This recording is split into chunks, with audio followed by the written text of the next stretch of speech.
Sébastien Lagrange, bienvenue sur le podcast. Merci. Merci de t'être déplacé ici. Ça fait plaisir. Merci de nous accueillir ici. C'est super gentil. Aujourd'hui, on va attaquer une liste de mythes, particulièrement sur l'entraînement en musculation. C'est des questions que moi, je me pose beaucoup, mais que les gens aussi se posent énormément. Il y a sur beaucoup de sujets, d'après moi, qu'on va aborder, que les gens ont déjà entendu. Puis aujourd'hui, enfin, on va avoir la vérité, puis on va pouvoir creuser un petit peu plus en profondeur sur les sujets qu'on va aborder. Fait que j'ai une liste ici, on va sauter dedans. On va voir combien on est capable d'en faire avec le temps qu'on a. On va commencer probablement avec le mythe que moi j'entends le plus souvent. Fait qu'on est prêt? On y va. On se lance. Good. Fait que mythe numéro 1, faire du cardio après un entraînement de musculation freine les gains musculaires. Est-ce que c'est vrai ou faux? Oui puis non. OK, ça va vraiment dépendre de plusieurs choses.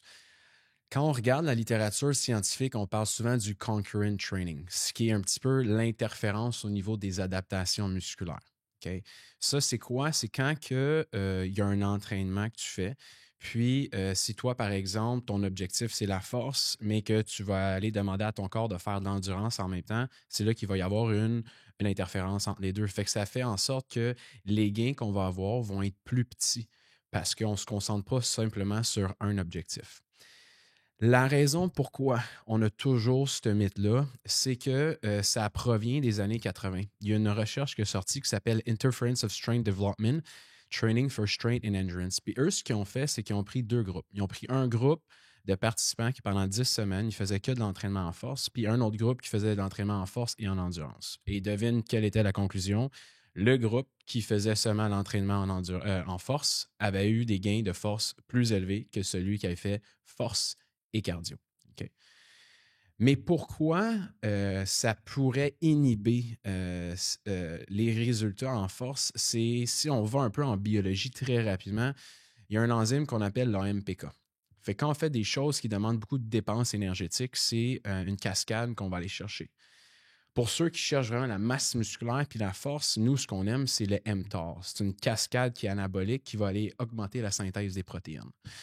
Puis ce problème-là, c'est que le AMPK va inhiber le mTOR. Fait que pour ceux qui veulent des gains vraiment en force et en masse musculaire, il y a cette cascade-là qu'on essaye d'empêcher.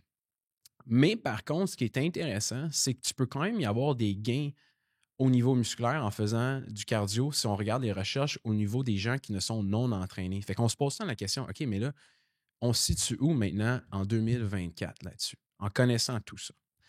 Dans un monde idéal, il faudrait séparer les deux séances si notre objectif est l'hypertrophie musculaire ou la force.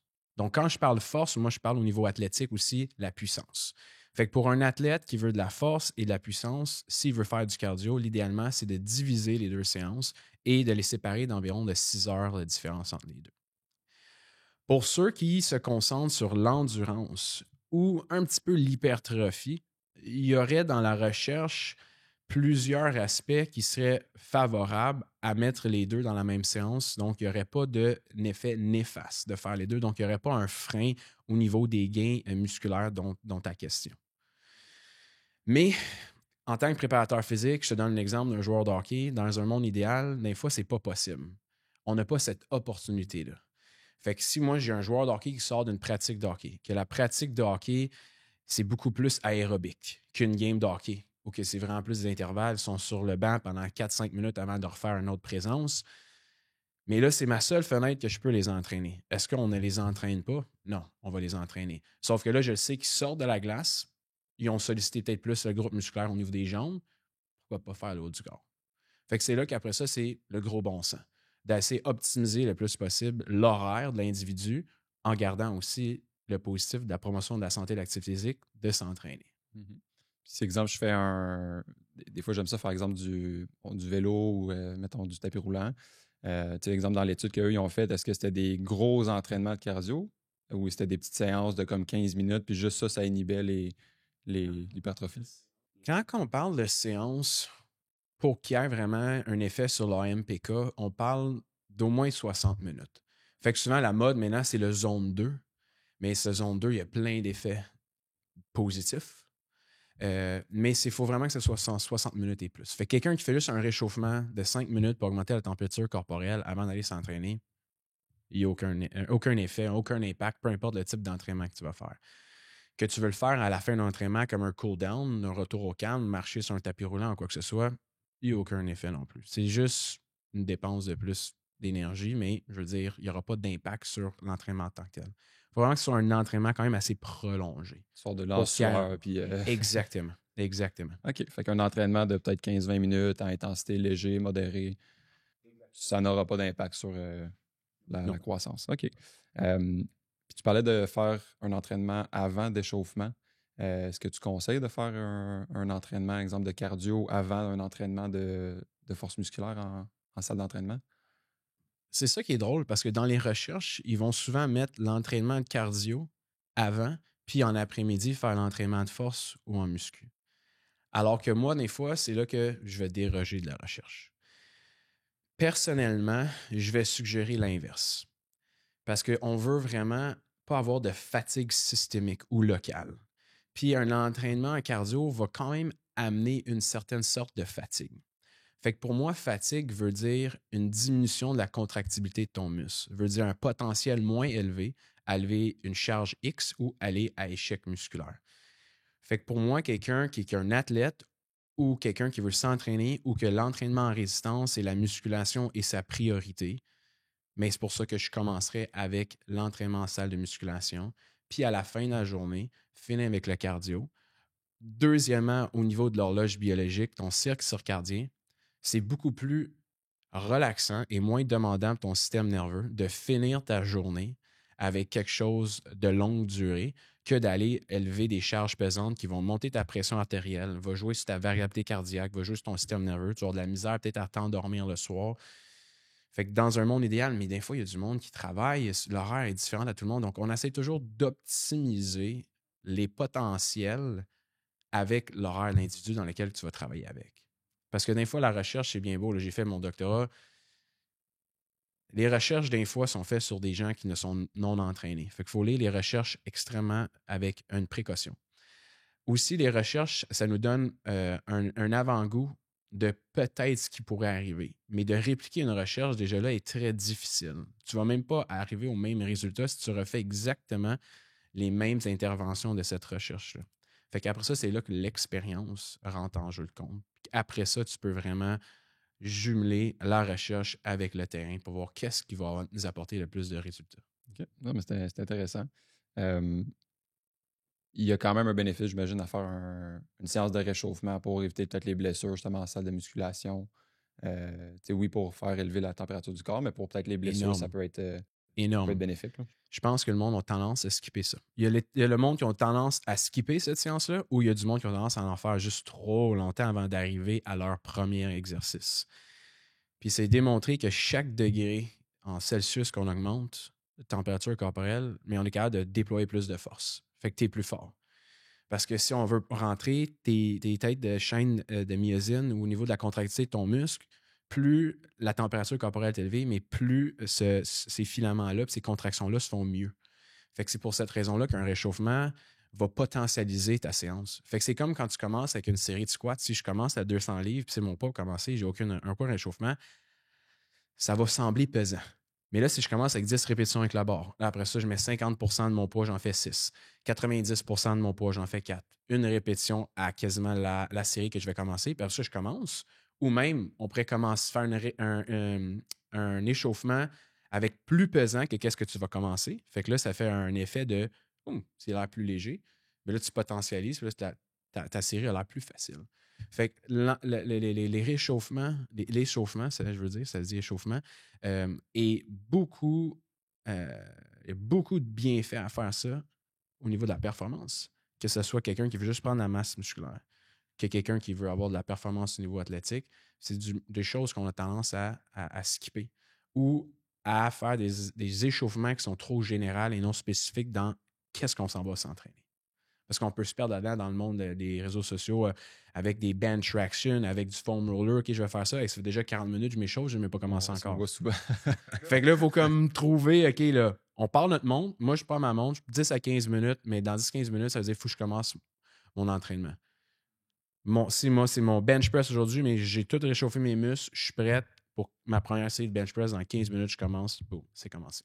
Mettons, dans ton 15 minutes, tu fais un 5 minutes de cardio ou 10 minutes d'échauffement pour les muscles que tu veux target pendant l'entraînement, puis après ça, tu partirais avec ça. Personnellement, moi, je fais pas de cardio. Avant, tu fais 0-0 cardio. Pas de cardio parce que si, imagine, on fait plusieurs exercices dynamiques, balistiques ou que ce soit le même avec aucun temps de repos X, après 10-15 minutes, tu vas quand même avoir une sudation. Tu vas commencer à être. Tu vas te sentir prêt. Ton corps va être prêt à s'entraîner. Fait que pour moi, juste faire une marche sur un tapis roulant ou quoi que ce soit, pour un monsieur, madame, tout le monde, intéressant. Pour quelqu'un qui est quand même avec un background athlétique ou qui bouge, mais pourquoi pas aller chercher des exercices qui vont aller cibler plusieurs articulations qui va nous préparer à notre exercice qu'on s'en va faire. C'est bon à savoir. Parce que je me demandais ça justement, si je devrais m'échauffer sur un vélo stationnaire avant un entraînement. Là. On peut, mais moi, je regarde tout le temps comme la fenêtre qu'on a, le monde, on peut-être 1 heure et demie pour s'entraîner. C'est toujours ma question que je me pose, c'est est-ce que je perds 5 minutes à faire ça? C'est là ma Ça question. vient-tu optimiser mon programme, justement? Est-ce que ça m'amène quelque chose ou c'est du junk volume? C'est-tu quelque chose qui va m'apporter quelque chose? Fait que c'est toujours la question qu'on devrait se poser. Si on aurait 12 heures à chaque jour pour faire ce qu'on voudrait, on pourrait tout faire ce que la recherche fait. On pourrait suivre les protocoles de Huberman à la lettre qui sont extrêmement exhaustifs un petit peu, si on peut dire en anglais. À un moment donné, on n'aurait pas de vie. Là. Fait qu'à un moment donné, c'est OK, j'ai 1 heure pour m'entraîner. La plupart du monde en ont peut-être 4 dans la semaine. Qu'est-ce que je fais pour avoir 80% de ces résultats-là? Je vais aller chercher les big bang for the buck. Fait que là, je perds 5 minutes en faisant du cardio au début de mon entraînement. Pour moi, la réponse est non. À moins qu'on décide, hey, je vais aller chercher la corde à danser. Parce que là, je vais aller préparer mon système neuromusculaire. Je vais aller sauter. Je prépare mon corps s'il y a des sauts dans mon entraînement. Coordination qui va être travaillée. Je vais monter ma fréquence cardiaque extrêmement rapidement. Ça fait le haut du corps, le bas du corps. Fait que, il y a toujours une manière de. On peut faire le cardio, mais à place de juste marcher ou faire du vélo stationnaire, OK. pour aller optimiser ça. Bon. Fait que, ça, c'était pas mal mon mythe numéro 2. Est-ce qu'il est nécessaire de s'échauffer avant une séance d'entraînement en salle de musculation? Définitivement. On a la réponse. Définitivement. C'est parfait. On va changer un petit peu de sujet. Le mythe numéro 3, qui est probablement mon préféré aussi. Il faut absolument s'entraîner jusqu'à l'échec pour favoriser l'hypertrophie musculaire. Qu'est-ce que t'en penses? Moi, ce que j'en pense, c'est que je pense que se rendre à l'échec, c'est bénéfique, mais tu ne veux pas le faire sur chacun des 7. Fait que moi, souvent, la façon que je vais le faire, c'est exemple, je vais faire 4 séries. À la 4e série, là, je vais aller jusqu'à l'échec, mais dans les autres, je vais suivre exemple que je fais, je sais pas moi, 10 répétitions de X mouvements. Mais là, à la dernière, là, je vais aller jusqu'à l'échec. Fait que je vais essayer 10, 11, 12, 13 peut-être si je suis capable. Ça a bien l'allure. Moi, ce que j'aime bien, c'est... moi, je m'inspire beaucoup des pays soviétiques. Moi, tout ce qui est bulgare et autres, ça vient de là, mes inspirations. Puis j'aime beaucoup la citation de Vladimir Zatovsky qui dit A muscle fiber that is recruited but not fatigued is not trained. Fait qu'en gros, l'échec musculaire est un must si on veut avoir le plus de gains masse musculaire. Okay? Fait que si je regarde quelqu'un qui on fait une biopsie musculaire, qui s'en va à échec musculaire à chaque série versus quelqu'un qui aurait 5 répétitions en réserve, il va y avoir un gain musculaire plus élevé. Sauf que faut avoir cette relation-là sur un graphique de les répétitions en réserve avec le stimulus de la fatigue qu'on donne au corps. Fait que oui, cette personne-là, pour cette séance précise-là, qui est allée à échec musculaire à chaque série, à chacune des répétitions, a un gain plus élevé ou un potentiel plus élevé d'avoir une masse musculaire X avec sa récupération. Mais à cause que cette séance-là va tellement demander de ressources pour récupérer à ça, qu'au niveau du progressive overload, donc la qualité des séances futures vont être impactées par celle-là. C'est-à-dire que cette personne-là, malgré que cette séance-là a le plus de bienfaits, ne va pas pouvoir répéter celle-ci avant peut-être la semaine d'après. Parce qu'il va avoir trop de fatigue accumulée. Fait qu'à long terme, ça ne va pas être cet individu-là qui va avoir plus de gains musculaires. Fait que quand on regarde la recherche, oui, échec musculaire, la réponse est oui. Sauf que, à long terme, c'est peut-être pas toujours le cas. Fait que quand tu l'expliquais, c'était une bonne procédure que tu faisais. Dans la recherche, l'idéal, c'est d'avoir 2 à 3 répétitions en réserve. Puis pour ceux qui ne connaissent pas les répétitions en réserve, là, c'est des vraies répétitions. Puis des vraies répétitions, c'est quoi? C'est, imagine, je prends la charge minimale pour avoir une adaptation musculaire, c'est 70% du RM. Fait que c'est 12 répétitions. Fait que si je prends ma charge pour faire 12 répétitions, puis je finis ma série, puis j'aurais que j'aurais pu en faire 5-6 de plus, mais cette série-là a peut-être, je donne des chiffres là, aléatoires, ça a peut-être sollicité 50% de mes fibres. Fait que la qualité ou l'intensité de ma contraction musculaire n'a pas été atteinte. Puis pour avoir un gain en masse musculaire, il faut avoir 15 à 25 vraies répétitions qui vont aller chercher l'intensité maximale de nos unités motrices. Puis ces répétitions-là, c'est toujours les 3-4 dernières de notre série. Fait que si je vais chercher vraiment un poids pour faire 12 répétitions, puis mon 12 répétitions, c'est, j'aurais peut-être pu en faire 2 de plus maximum, mais ma répétition 10, 11 et 12 sont mes vraies répétitions. Fait que là, je m'en vais chercher toutes mes fibres musculaires. Parce qu'au début, les 6 premières sont faciles. On va aller recruter les fibres lentes. Puis là, quand on demande la contractilité de mon muscle de vraiment aller chercher le maximum d'intensité, c'est là que ça fait en sorte que c'est demandant. C'est la même chose si quelqu'un ferait 5 répétitions avec 85% de son RM. Les répétitions 3, 4, 5 vont être aussi demandantes que la répétition 10, 11, 12. Puis ceux-ci sont importants. Fait que là, pour revenir à la question, celui qui se garde 2 à 3 répétitions en réserve, va y avoir une qualité de la séance incroyable parce que c'est très demandant. Si le monde aussi ont tendance à ne pas vraiment savoir c'est quoi leur répétition en réserve, il y en a qui pensent qu'ils ont atteint leur maximum, mais si tu les pousses, ils en poussent 6 de plus. T'sais. Fait qu'on parle de vraies répétitions en réserve. Fait que ça fait en sorte que tu vas aller chercher une fatigue, mais cette fatigue-là va être dissipée 72 heures plus tard. Puis tu vas pouvoir réentraîner ce groupe musculaire-là. Fait qu'à long terme, celui-là va progresser. Il va avoir plus de masse musculaire que la personne qui va trasher son muscle vraiment épuisement musculaire pour une séance parce que là, sa fatigue va être trop élevée. C'est ça, son recovery time, il est beaucoup moins long. Fait qu'au final, mettons, sur l'espace d'une semaine ou d'un mois, il a fait plus de répétitions à la longue que l'autre qui s'est rendu à l'échec. Il va à chaque vouloir fois, se réentraîner, il va être encore raqué. Fait que, tu sais, il va avoir tellement eu de stress métabolique là, parce que une clé au niveau de l'hypertrophie, c'est que ta série aussi, tu veux qu'elle dure entre 40 et 70 secondes. Ça, fait que peu importe le nombre de répétitions, le monde dit 8 à 12 répétitions. Tu peux faire 6 répétitions si tu veux. D'autant plus que le temps sous tension de ton muscle est entre 40 et 70, tu vas être en hypertrophie.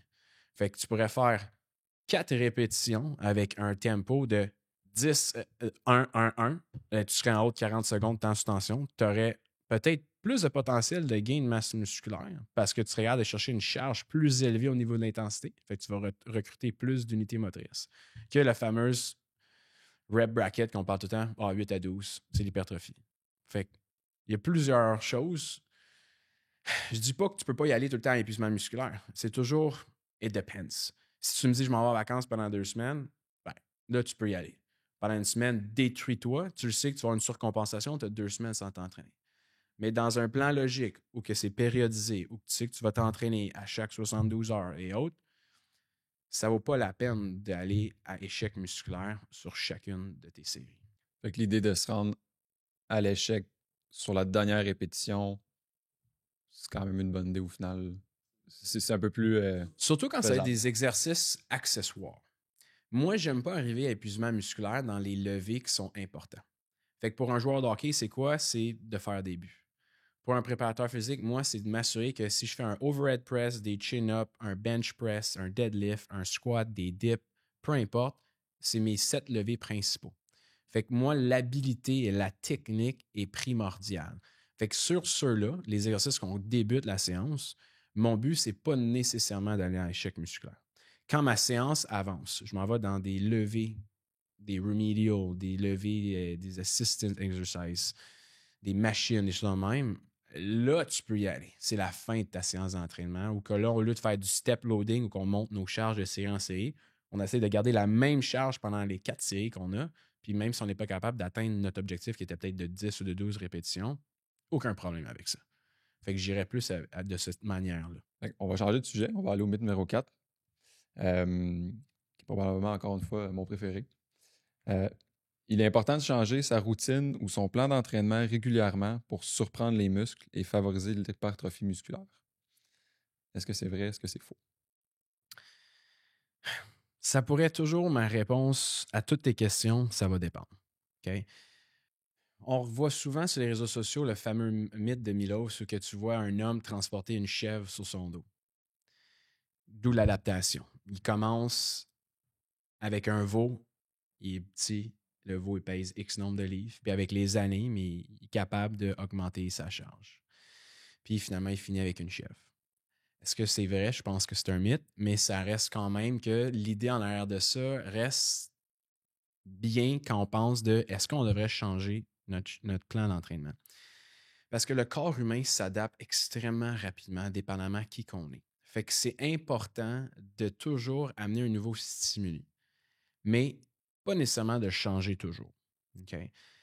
Pour une personne très entraînée, moi, la plupart de mes programmes, je fais des phases ondulatoires souvent ou linéaires des fois l'été avec mes gars d'entraînement. J'aime changer les plans aux 3 semaines. Pour une des raisons, désolé mon anglicisme, je suis toujours en anglais, mais c'est le delayed training effect. Fait que c'est les résidus de tes qualités musculaires entraînées, combien de temps qu'ils peuvent rester. Puis la plus ou moins, la majorité, c'est 21 journées. Fait qu'en changeant les plans d'entraînement aux 21 jours, si, imagine, on se concentre sur l'hypertrophie, puis je délaisse la force, même si je suis capable de la maintenir pendant ce temps-là, mais après 21 journées, vu que je retourne avec une phase qui devrait se concentrer sur ces qualités-là, mais je ne l'ai pas perdu complètement. Fait que là, en faisant ces changements-là aux 21 journées X, mais ça me permet de toujours maintenir ces qualités-là en arrière-plan. Il y a un bienfait à faire ça, mais comme il y a aussi un effet néfaste si on le change trop souvent. OK? Quand on regarde l'hypertrophie, tu as deux sortes d'hypertrophie. Tu as l'hypertrophie qui est sarcoplasmique, qui arrive pendant l'entraînement. OK? Puis tu as le myofibrillaire qui va arriver avec la récupération de ton entraînement. OK? Il y a un bienfait de maintenir ton programme d'entraînement pendant plusieurs semaines. Fait que quelqu'un qui me dit je veux le garder pendant 6 semaines, est-ce que c'est néfaste? Non. C'est peut-être redondant au niveau des exercices, au niveau de la motivation. Si tu as quelque chose que tu n'aimes pas, moi, après 3 semaines, j'ai hâte de changer. Fait que des fois, c'est pas changer l'exercice, c'est juste changer les paramètres d'entraînement, changer ton tempo, changer le nombre de séries, changer ton temps de repos, changer des choses comme ça.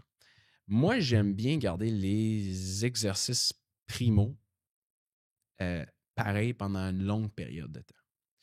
Avec le temps. Je te disais que plus jeune, en 2010, quand je commençais, j'avais tendance à les changer souvent à cause de ça. On veut vraiment là, amener un nouveau stimuli au corps, on veut le changer. Sauf si on recule en arrière, quand on regarde ça, pour avoir une adaptation, mais si, imagine, je fais toujours le squat. Ça m'amène quoi mon squat? Mais ma technique va s'améliorer. Fait que, il faut que j'apprenne un nouveau mouvement à toutes les fois. Là, je n'ai pas besoin d'apprendre un nouveau mouvement. Je le fais, je le maîtrise. Fait que si le mouvement, je le maîtrise, puis je change de paramètre d'entraînement, je suis capable de lever des charges plus pesantes, plus sécuritairement. Fait qu'en augmentant ma charge, ça me permet d'aller chercher plus d'unités motrices. Okay? Fait que ça fait en sorte que ça pratique le mind-muscle connection.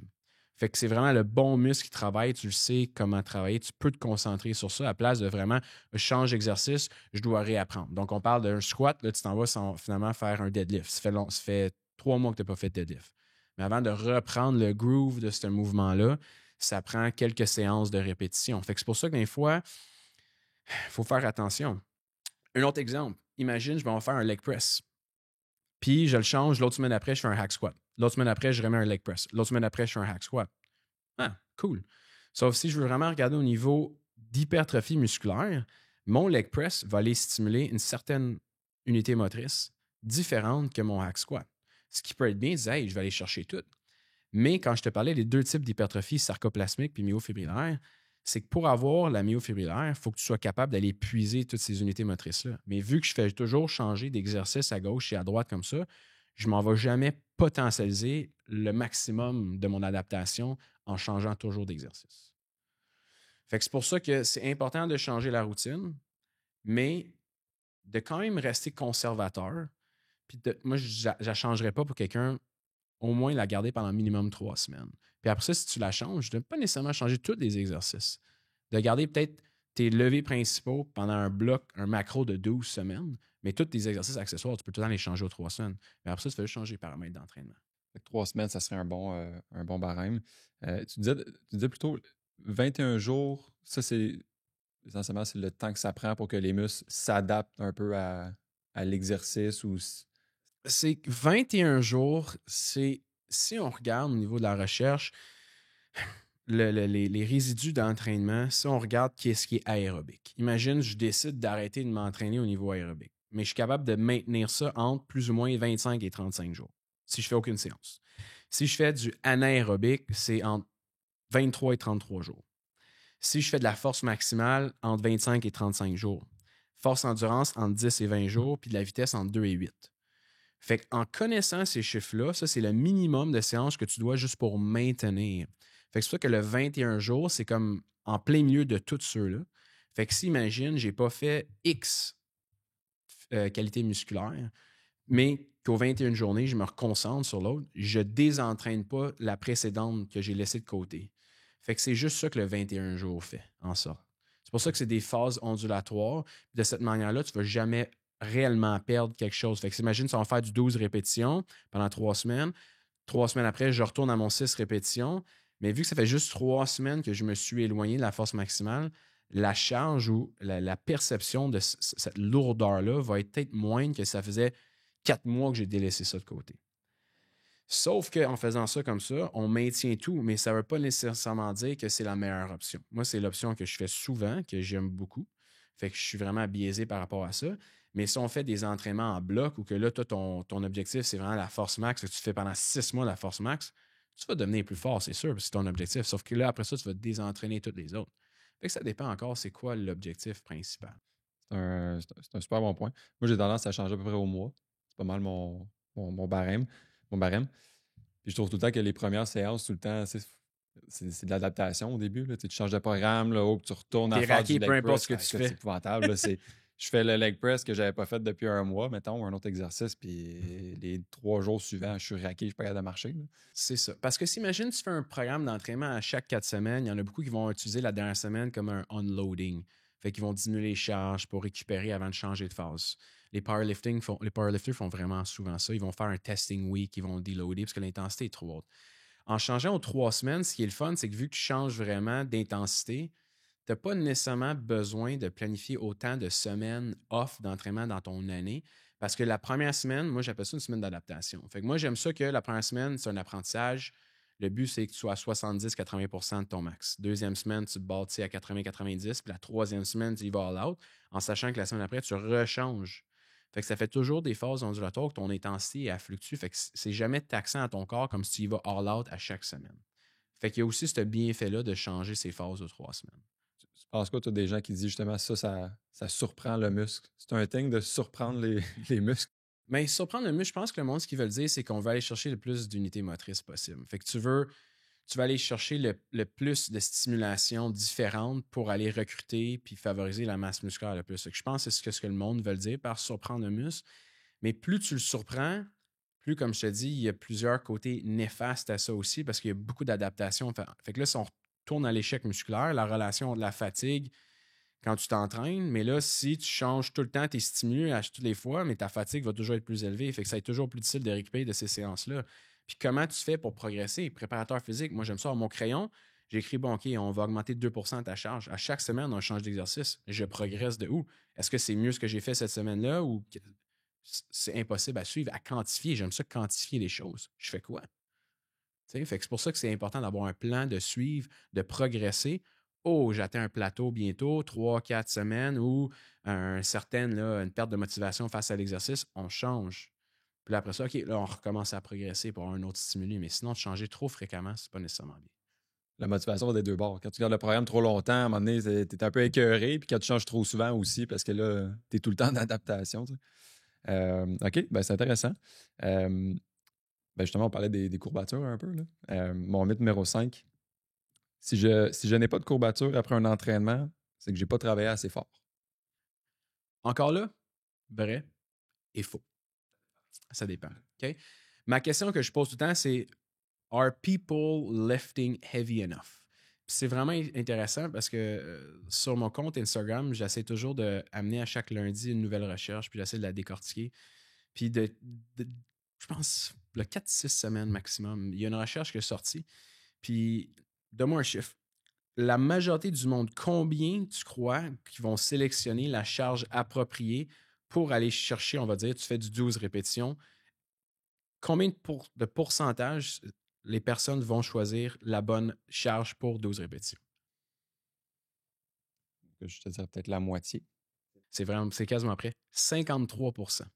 Fait que 53% du monde qui pense qu'il lève la charge adéquate seulement sur le 100%. Fait que ça veut dire qu'une personne sur deux pense sont arrivés à échec musculaire ou qui ont pris la bonne charge pour les 12 répétitions, mais la moitié quasiment n'ont pas pris la bonne, soit qui était vraiment trop légère, ce qui est souvent le cas, ou trop pesante. Okay? Fait que, encore là, il y a toujours une relation. Relation entre le raquage et le gain en masse musculaire. Si tu n'as pas de diminution de ta performance, si tu n'as pas de rigidité musculaire, si tu n'as aucun, mais zéro raquage musculaire la journée même et le lendemain, pose-toi une question. Est-ce que tu t'es réellement entraîné ou tu es allé au gym pour parler puis faire ou socialiser? Okay? Mais encore là, le but, ça ne veut pas dire que tu n'auras pas de progrès si tu n'es pas raqué. Parce que si je regarde un athlète qui s'entraîne en vitesse ou en force max, des choses comme ça, on ne veut pas qu'il y ait trop de raquage musculaire au niveau neuromusculaire parce que là, le système nerveux, la fatigue va arriver puis on veut qu'il performe. Mais en général, le monde qui s'entraîne, le commun des mortels, qui vont au gym, il faut que tu aies un inconfort qui peut durer jusqu'à 24, 48 heures. Ça peut arriver des fois que ça dure 72 heures parce que c'est un nouvel exercice, comme on va dire, tu viens d'intégrer le Nordic Curl, l'exercice le plus difficile. Et que là, pendant une semaine, tes hamstrings sont détruits. OK. Mais en général, il faut que tu aies un degré d'inconfort, qu'il y ait un raquage musculaire. Ça veut juste dire que tu es allé chercher une intensité raisonnable pour ton entraînement. Puis un truc pour ça, pour savoir si tu as vraiment bien poussé ta séance, c'est imagine, j'arrive, je fais mon chest back le lundi. La semaine d'après, c'est le lundi. Je me sens à 100%, ma performance augmente, je n'ai pas été raqué. Bon, OK, je peux augmenter mon intensité, puis je peux monter ma charge. Si le lundi d'après, par contre, là, je suis comme, oh, OK, je suis un petit peu raqué encore et autres, mais OK, reste exactement au même paramètre, même charge que tu as fait. Si tu es extrêmement raqué, ta performance diminue toute, mais tu as peut-être poussé trop. Fait que, tu sais, c'est vraiment encore là une relation entre on veut du raquage musculaire, c'est un stress métabolique, c'est du micro-trauma au muscle, c'est la fameuse pompe musculaire que tu as pendant l'entraînement. C'est un feeling, mais ça veut dire que tu es dans le bon processus pour avoir une adaptation. Après ça, tu veux t'assurer que tu récupères bien au niveau de ton environnement, ton lifestyle, tes protéines, ta nutrition et autres, pour répéter cet effort-là après. Fait que souvent, le monde qui ne sont pas raqués, par contre, c'est l'inverse. Tu n'es pas entraîné assez fort. Fait qu'on veut sentir un inconfort pas mal après chaque séance. C'est ça le C'est but, normal qu'il y en ait un. C'est normal. C'est demandant à s'entraîner. Puis souvent, le monde a tendance d'arrêter toujours avant. Ils ne savent pas c'est quoi la. Quand on commence à s'entraîner, il faut faire attention, mais souvent, on va dire que quelqu'un va faire du leg press. Après 8 répétitions à sa brûle, ils vont arrêter. Il aurait pu en faire 32. Mais c'est cette perception-là de comment je peux pousser ma zone de confort un petit peu plus. Surtout si l'objectif qu'on parle ici dans le podcast, qui est la masse musculaire. Si c'est simplement de promouvoir l'activité physique, puis on a un client qui a 60 ans qui veut seulement s'entraîner, on aurait une autre discussion. Il va maintenir sa masse maigre, c'est excellent. Là, on parle d'un entraînement pour avoir une performance. Il faut avoir un raquage musculaire. T'aurais-tu un truc pour nous aider à savoir c'est quoi justement notre maximum qu'on peut, ou juste bien choisir les poids?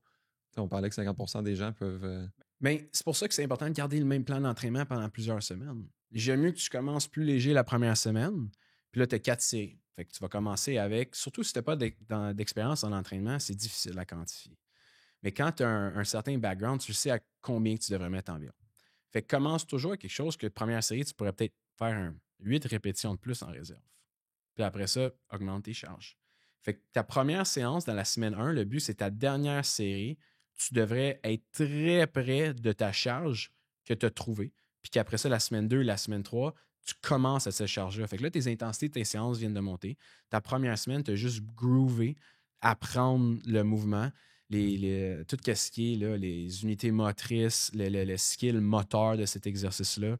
Puis après ça, tu augmentes l'intensité en juste montrant les charges, que tu vas savoir c'est quoi ta charge. Puis écrivez vos poids.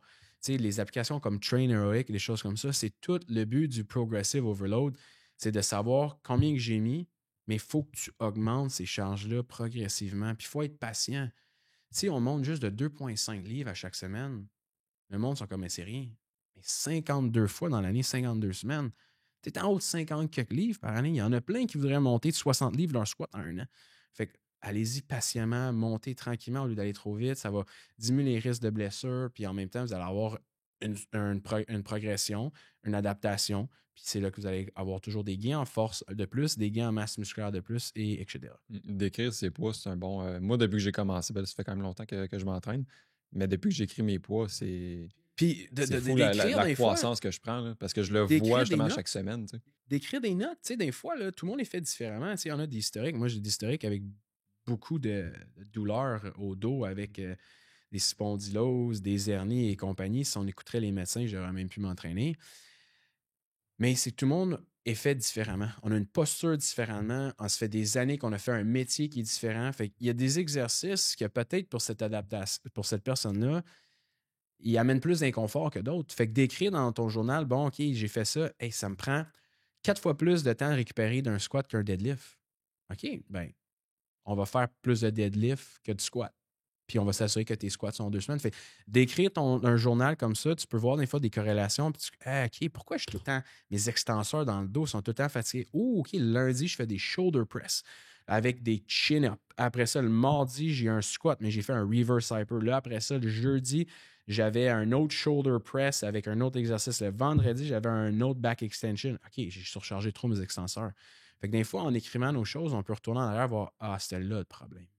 Fait que c'est juste ça. C'est juste ça. Savoir c'est où qu'on s'en va. Il faut quantifier les choses. Ah, je suis 100% d'accord. Moi, j'ai remarqué, on aime quand même beaucoup voyager. Puis souvent, on va partir, exemple, une semaine, 2 semaines en vacances. Il n'y a pas tout le temps des gyms. Quand on voyage, c'est un peu difficile. Fait que des fois, je reviens, puis après ça, les premiers entraînements que je fais en revenant, écoute, c'est épouvantable. Je suis raqué comme ça se peut pas. Y a-tu, exemple, bon, tu sais, justement, je pars en voyage, je reviens, je m'entraîne, puis là, je suis raqué pendant quand même longtemps. Y a-tu une période de repos? Est-ce que j'attends de ne plus être raqué avant de rentraîner ce muscle-là? Ou est-ce que, même si je suis un petit peu raqué, exemple des hamstrings, comme tu disais tantôt, puis là, dans 3 jours, tu vois, je commence, je suis un peu raqué encore, mais je sens que je pourrais peut-être forcer un peu. Est-ce que ça serait bon de refaire un entraînement? Ou est-ce que je devrais attendre vraiment de ne plus avoir aucune douleur avant de recommencer? C'est une bonne question. J'ai peut-être pas la réponse ultime à ça, mais je dirais que si on prend les Nordic Curl, on va dire que tu aurais fait juste de l'excentrique. Mais là, tu es encore raqué. Mais là, peut-être d'aller chercher une assistance comme un élastique pour enlever un X nombre de livres de ton poids de corps pour être en mesure de faire l'exercice, pour pas non plus accentuer ou augmenter les risques de blessure, ça pourrait être quelque chose. Qu'il y ait un petit peu de raquage musculaire, ça peut être correct. Mais c'est sûr que ça veut dire que ton muscle ne sera pas optimal. Fait que ça dépend dans quelle phase qu'on est. Puis effectivement, quand on part en vacances, moi, on aime ça planifier au moins à chaque 16 semaines une récupération active en quelque part.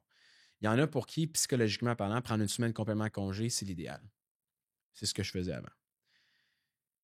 Mais depuis 4 ans, j'essaie de quand même m'entraîner même quand je m'en vais en vacances. Exprès, comme tu as dit, parce que quand tu reviens, ça a donné, moi, d'expérience avec mes athlètes aussi que j'entraîne. Quand les gars se blessent plus, c'est la semaine du retour des vacances.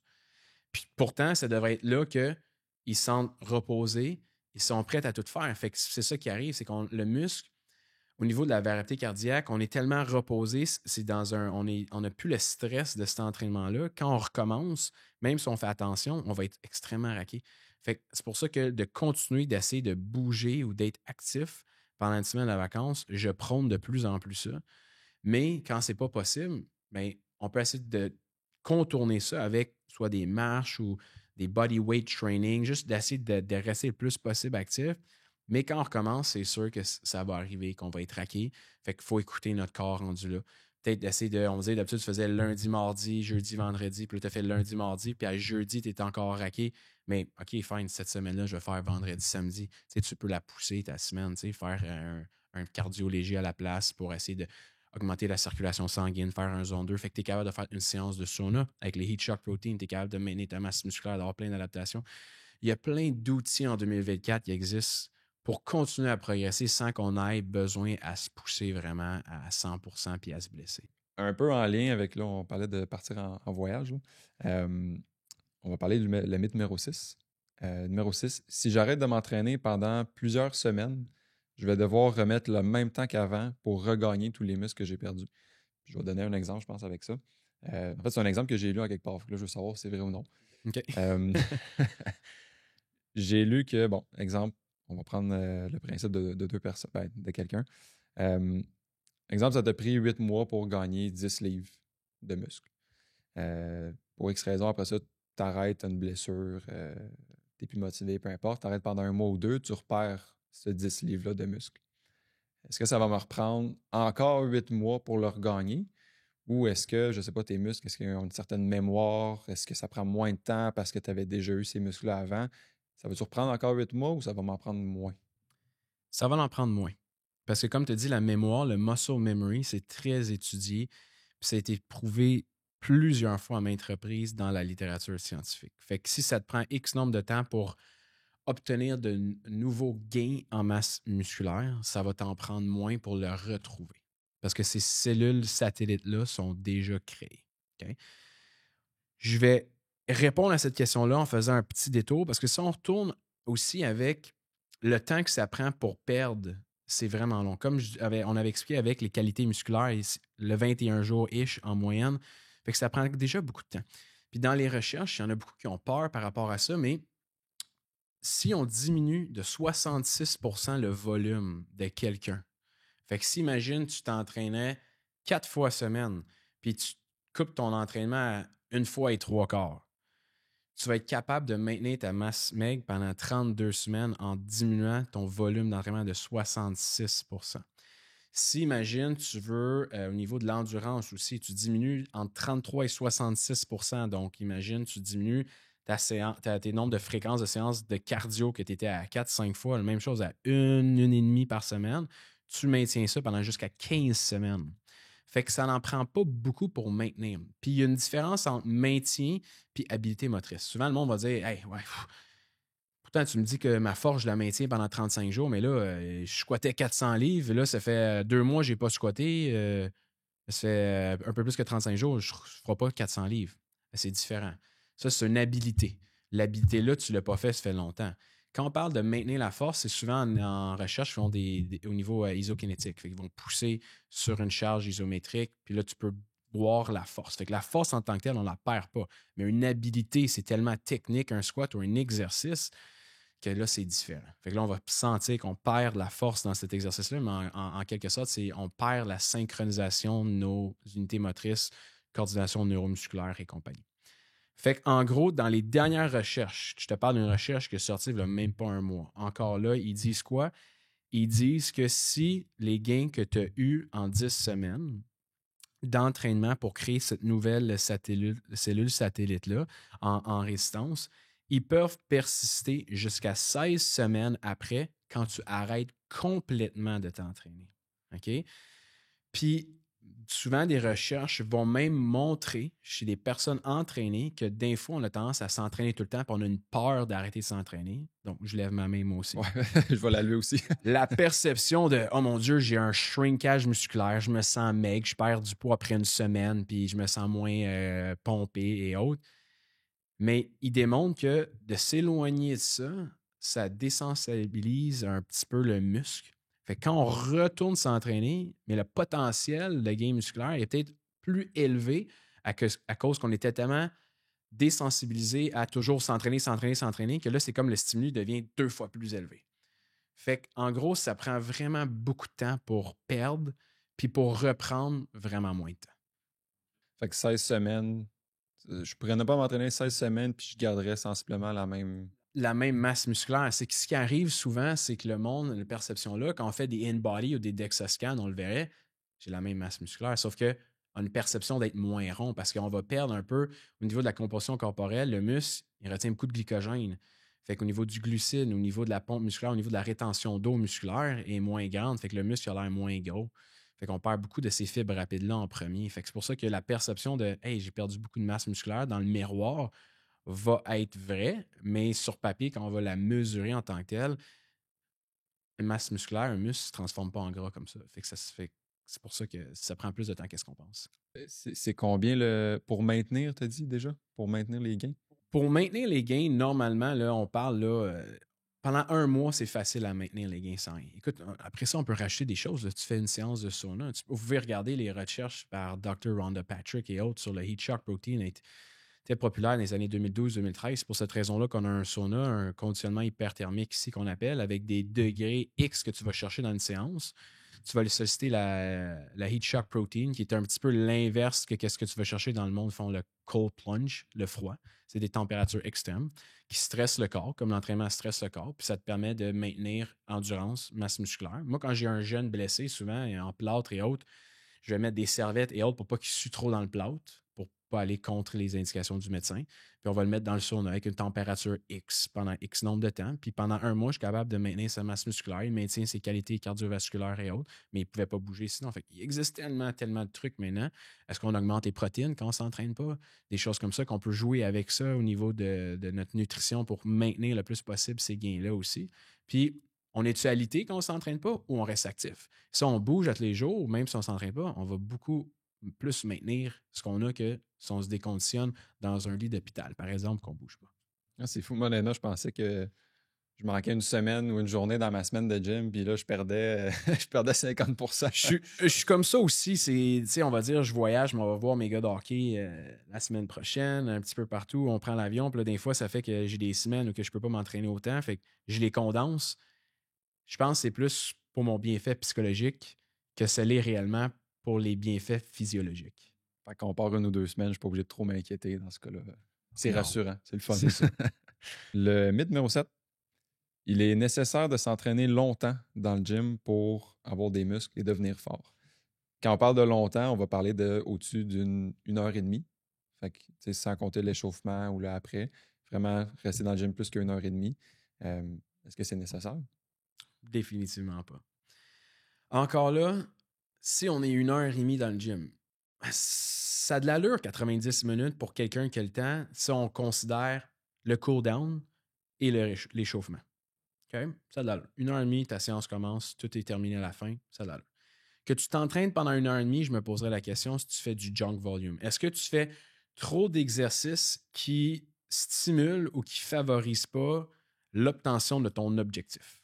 Fait qu'est-ce que tu fais trop d'exercices qui amènent rien finalement, qui va juste amener de la fatigue? Okay? Fait qu'est-ce qu'on utilise trop d'exercices avec des charges trop légères des autres? Est-ce qu'on socialise trop longtemps?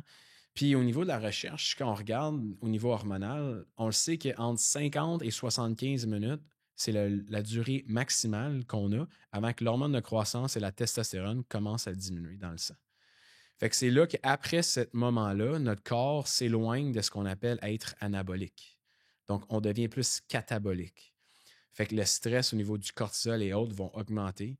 Puis là, c'est là que, au niveau nutritionnel, ça va être encore plus important d'avoir des glucides. Il va falloir faire attention vraiment à tous les macros pendant l'entraînement parce que ça devient plus long et autres.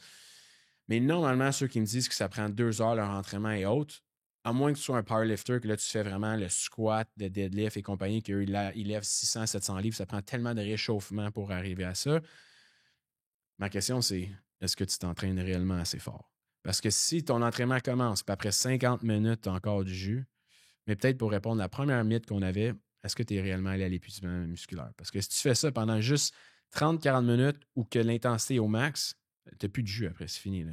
C'est le temps de récupérer. Fait que c'est pour ça qu'1h30 d'entraînement, c'est très long. Souvent, moi, je vise un 45 minutes, 1 heure. Plus ou moins 15 minutes à peu près. Là.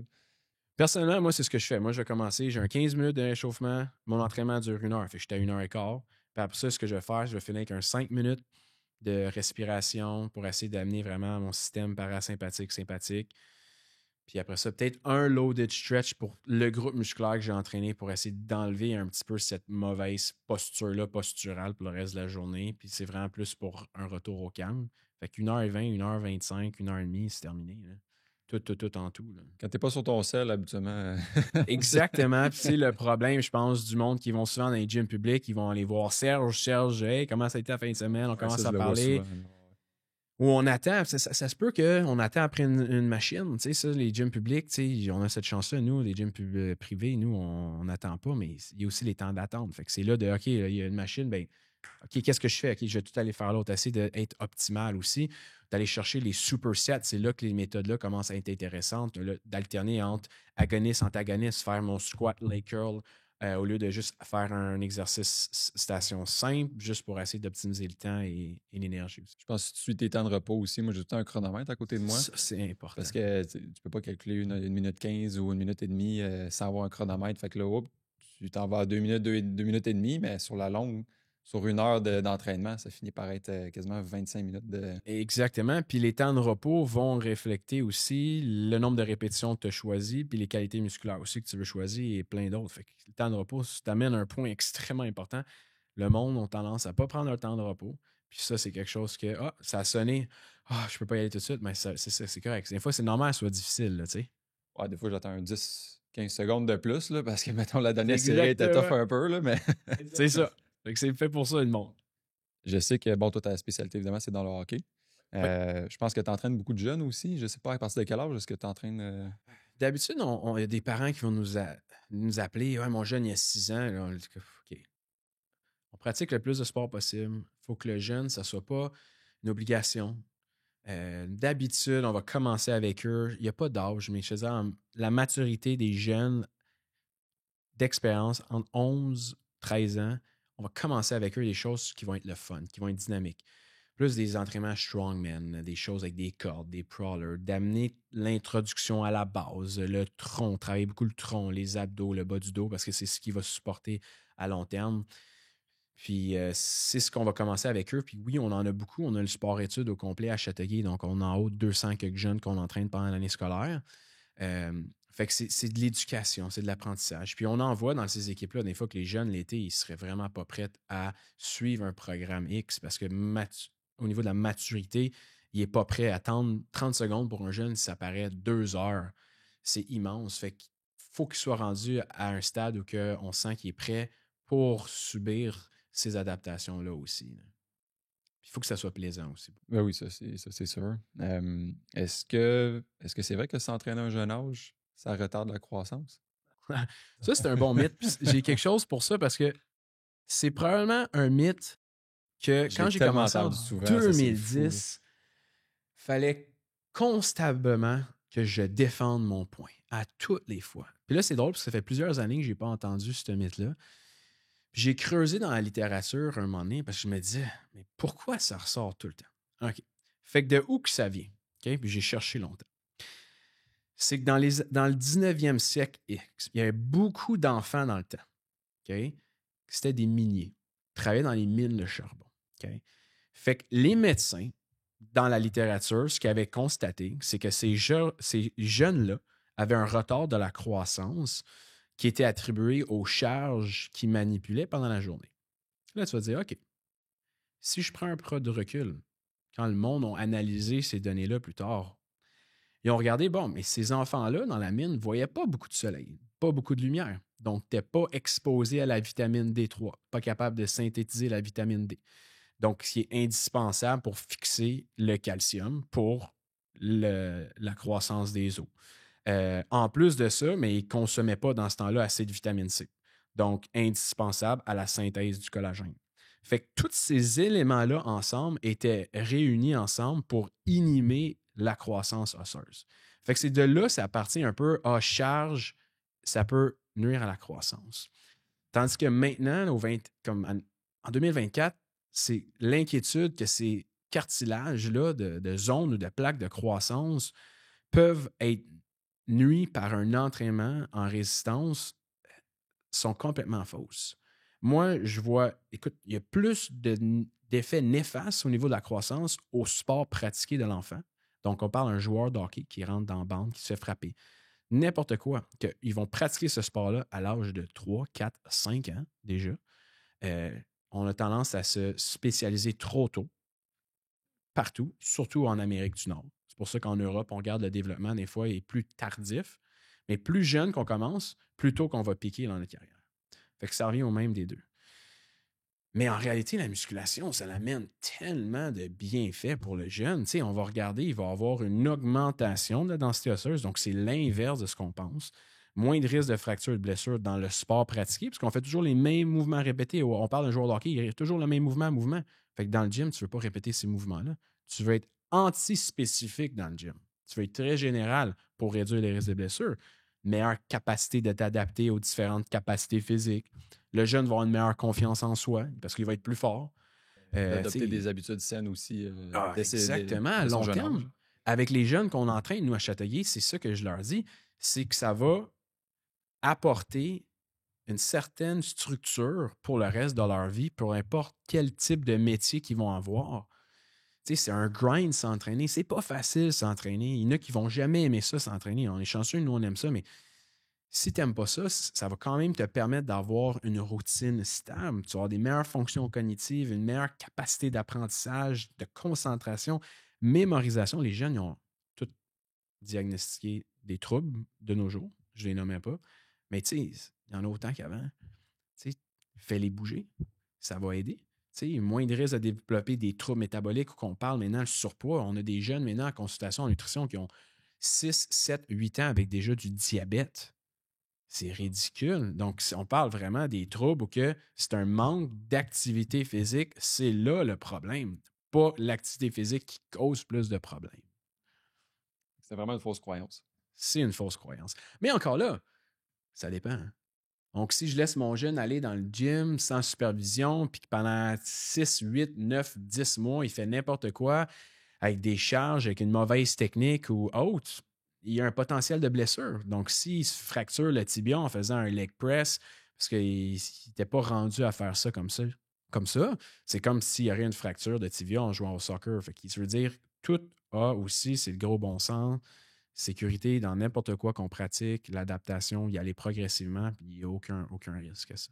C'est bon à savoir. On va y aller avec un dernier mythe. Fait que le mythe numéro 9. S'entraîner à jeun fait perdre plus de poids.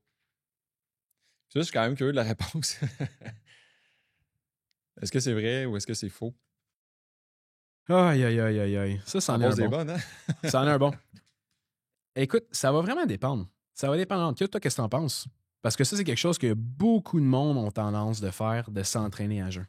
Moi, j'ai peut-être l'impression que si, justement, tu ne manges pas un repas avant, fait que tu ne fournis pas ton corps avec des glucides, protéines, peu importe, ben, il va aller les piger ailleurs. Fait que dans ma tête, la réponse, ça serait oui, parce qu'il va devoir les piger dans tes réserves que tu as déjà dans ton corps et non dans ce que tu as mangé avant ton entraînement.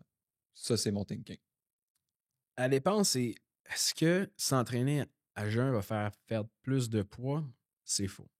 Ça va simplement augmenter la dépense énergétique. Fait que la formule facile pour savoir si je perds du poids, c'est si je brûle plus de calories que j'en consomme, techniquement, je vais perdre du poids. Fait que oui, si je m'entraîne à jeun, je vais brûler plus de gras, de calories. Fait que ça m'aide à brûler plus de calories en général dans ma journée. Sauf que le problème avec ça, c'est que le monde qui a tendance à faire un fasted training ont tendance à consommer un repas plus élevé après parce qu'ils ont encore plus faim. Fait que c'est pour ça que le monde qui font des intermittent fasting ou des jeûnes prolongés, ils font l'erreur de couper le déjeuner parce que tu es déjà dans une phase qui est catabolique parce que pendant 12, 14 et 16 heures, tu n'as pas consommé aucune protéine. Donc, la synthèse des protéines est diminuée. Fait que c'est pour ça que si on décide d'augmenter puis d'aller stimuler la synthèse de protéines, puis on veut faire un jeûne ou des choses comme ça serait de couper le souper et non le déjeuner.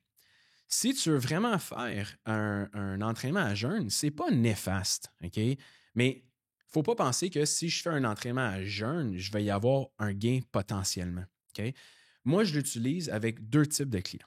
Le jeûne le matin peut être intéressant avec le monde qui ont des problèmes au niveau du glucose, glycémie. La glycémie est très haute. Le monde qui sont diabétiques et compagnie, ce que ça va faire, c'est qu'on va augmenter la tolérance du glucose. Fait que pour cette personne-là, on va augmenter la sensibilité du glucose, du glucide. Fait qu'on va mieux métaboliser le repas après. Deuxième des personnes qu'on pourrait faire, ça serait avec du monde ou qui ont des sports où que l'oxydation des gras est nécessaire. Fait que des sports d'endurance, de longue durée et autres. Fait qu'on essaie d'amener l'utilisation de ce gras-là pour ces athlètes-là à être utilisé au lieu que ce soit les glucides et les protéines.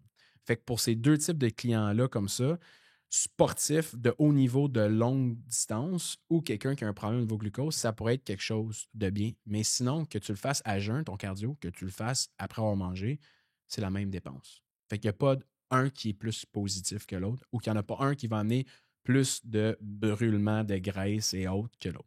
Je trouve ça intéressant de couper le souper au lieu de couper le déjeuner. C'est le intermittent fasting, les mimicking fasting, c'est la mode de couper un repas, mais tout le monde le fait à l'envers parce qu'au niveau de l'horloge biologique, socialement parlant, le souper, c'est ce qui est le plus dur à couper. Fait que c'est pour ça qu'on coupe le déjeuner, on est en famille, on est entre amis. Sauf que le problème avec ça, c'est que quand tu sors déjà d'un 12 heures que tu n'as pas mangé, tu veux tomber en mode qui est anabolique. Tu veux bâtir la masse musculaire, tu veux aller t'assurer que ton système immunitaire est prêt pour se défendre pour la journée et autres. Fait que tu veux te réveiller et consommer des protéines immédiatement pour aller synthétiser le mTOR. Ce qui est l'inverse que qu'est-ce qu'on fait, c'est qu'on a tendance à couper le déjeuner. Fait que là, on est à jeun pendant 16, 18, 20 heures. On est catabolique. On fait un entraînement à jeun. Puis là, après ça, ce qui va arriver, mais c'est qu'après ça, on va avoir des pertes en gain de masse musculaire ou de maintien de la masse musculaire à cause de ça. Bon, et puis ça, c'est vraiment intéressant. Ça, j'aurais Au jamais. niveau athlétique, c'est des détails qui sont extrêmement importants pour monsieur, madame, tout le monde. Ça ne dérange pas. C'est des détails parce que pour eux, c'est juste qu'ils perdent du poids. Fait que c'est une fenêtre qui restreint l'apport. Mais encore là, on regarde les populations maintenant vieillissantes. Ils ont besoin des gros apports de protéines de 50 à 60 grammes par repas. 3 fois par jour, au lieu de comme un jeune de 8 ans qui va prendre des petits bâtons de protéines de 8 grammes. Parce qu'eux sont désensibilisés à la synthèse des protéines. On a besoin de plus. On a besoin de plus de leucine. Fait que pour ces personnes-là, 50, 60, 70 et plus, le déjeuner, quand ils se réveillent, c'est encore plus important que même quand on était jeune. Fait que même pour ces personnes-là, pour maintenir la masse musculaire, c'est important de commencer la journée avec un déjeuner. Ben, c'est intéressant. Sébastien, merci beaucoup. Merci pour ton temps aujourd'hui. C'est super apprécié. Est-ce qu'il y a un endroit où que les gens peuvent aller suivre un petit peu plus le contenu que tu fais en ligne? Mais moi, présentement, je suis vraiment beaucoup sur Instagram, sur ma page Instagram. Donc, le lien que tu pourras mettre sur le podcast, là, c'est B_Barn. Barn parce que mon nom en français, Lagrange, ce qui est drôle, c'est Ben que oui, je n'avais même pas vu. en immersion, quand j'ai commencé mon primaire, c'est que prononcer la grange en anglais, pour les personnes, c'est difficile. Fait que ça a juste fait la traduction d'une grange en anglais, barn. Puis c'est mon nom, Barney Barn. Ça a continué comme ça. Fait que c'est là qu'on peut me suivre. Sinon, sur les sites Internet là, de notre compagnie Accélération, là, c'est facile à me rejoindre. C'est excellent. Ben, merci beaucoup pour ton temps. Ça fait plaisir.